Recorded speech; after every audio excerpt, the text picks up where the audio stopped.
according to a new report that came out on Friday, Americans are struggling so much to afford groceries that they are having to finance these essentials. According to new data released by LendingTree and reported by CNBC, they report that the figures are the latest indicator that consumers are beginning to crack under the pressure of an uncertain economy and are having trouble affording things like groceries as they contend with persistent inflation, high interest rates, and concerns about Trump's tariffs. In a survey conducted April 2nd through the 3rd of 2,000 U.S. consumers aged 18 to 79, around half of them reported having to use buy now, pay later services. Of those consumers, a quarter of them said that they were using buy now, pay later loans to buy groceries. That's up from 14% in 2024 and 21% in 2023. So 2023 was pretty bad. You had a lot of people buying groceries on these with these short-term loans. And then, 21% of them, right? Then things got better the next year. Oh, but now, thanks to Trump, it's gotten worse again. It's gotten worse again. Now, that said, it's fair to point out that 2023, Donald Trump was not president. Biden was in charge. And so this was becoming a thing under Biden as well. And that's a result of course, inflation. The inflation, by the way, at least half of it is actually due to corporations doing greedflation, hiking prices so that they can pad their pockets. Of course. Now, the other reason, of course, that people are having to finance essentials like groceries is simply because people do not make enough money to survive now. Jobs don't pay enough. Housing, the prices are out of control for rents and mortgages. And so you have the costs of living that just continue to increase while people's pay has not really increased. Not enough to keep up for it for a significant part of this country. That's a problem. And this is a problem that has persisted since before Joe Biden and before Donald Trump. So let's be fair. And neither of them, of course, were able to fix it. Biden did attempt to do some things like student loan, forgiveness, cancellation to at least $20,000 up to. That got blocked. But he also had Congress had attempted to raise the minimum wage. That was shut down by Kyrsten Sinema, who did her famous thumbs down because she didn't want workers to be able to afford groceries. Instead, she worked for her donors before leaving Congress, and now she's actually directly working for the people who financed her. So there's that. But yes, nobody fixed it because that would involve raising the minimum wage. Congress had that job. They failed because Congress is owned by the donors who do not want these wages to go up. So you see the problem here, and that's a result of course, money in politics.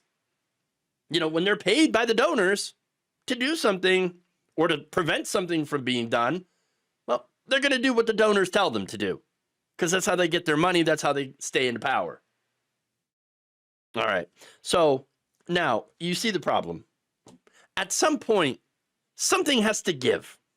Either prices go down or wages have to go up. Either that or our economy falls apart. And we're getting to that point. When you were out there having to finance groceries, that should kind of clue people in on the fact that, things in this country not exactly going very well financially for average people. But it's not just the fact that people are having to do that.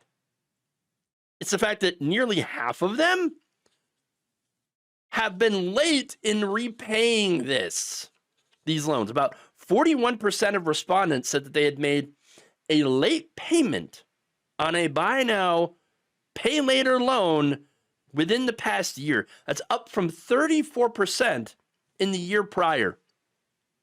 That is a disaster. Absolute disaster. Lending chief consumer finance analyst Matt Schultz said of this survey, quote, "A lot of people are struggling and looking for ways to extend their budget. Inflation is still a problem. Interest rates are still really high. There's a lot of uncertainty around tariffs and other economic issues, and it's all going to add up to a lot of people looking for ways to extend their budget however they can. For an awful lot of people, that's going to mean leaning on buy now, pay later loans for better or for worse." Look, this reminds me of the payday loans, okay? Payday lenders. Just an absolute scam because they really, really do get you with those high interest rates. Now, these a lot of these now buy now, pay later loans don't really have interest rates now that are high, but if you do manage to miss a payment, you get hit with massive, massive fees. So it's predatory in a different way. So, look, he said for better or worse, more and more people are going to have to rely on this. And as far as it being worse, he says, "I don't see it getting any better." Quote, "I do think it's going to get worse, at least in the short term," said Schultz. "I don't know that there's a whole lot of reason to expect these numbers to get better in the near term." Yeah, not good. Not good at all, especially if you are one of the people, and there's a lot of people, by the way, that have more than one of these loans at a time.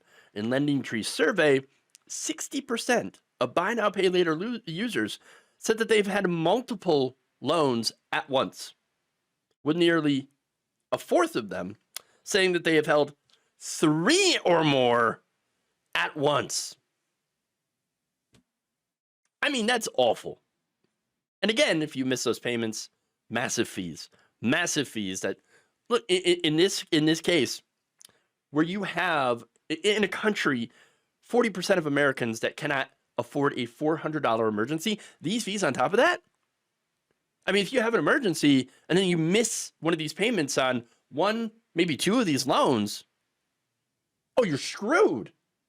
Absolutely screwed.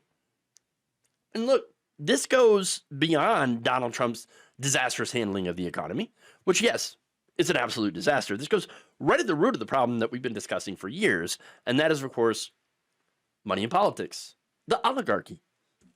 Most of our politicians work for these giant corporations, and they work against working people, preventing working people from getting a raise, just raising the minimum wage, which would, again, raise the floor. Can't do that. Oh, no. The donors must continue to be able to exploit labor. I mean, that's what's going on here. And most of our politicians, unfortunately, do work for these corporations. And look, it's also the result of decades of neoliberal economics, laissez-faire, letting these corporations do whatever they want. Again, thanks to the increased role, the outsized role of money in politics. So if you're wondering why you can no longer afford to get groceries without having to take out loans at the grocery store, then just remember, it's the money in politics. It is the corruption in Congress that has caused pretty much all of this.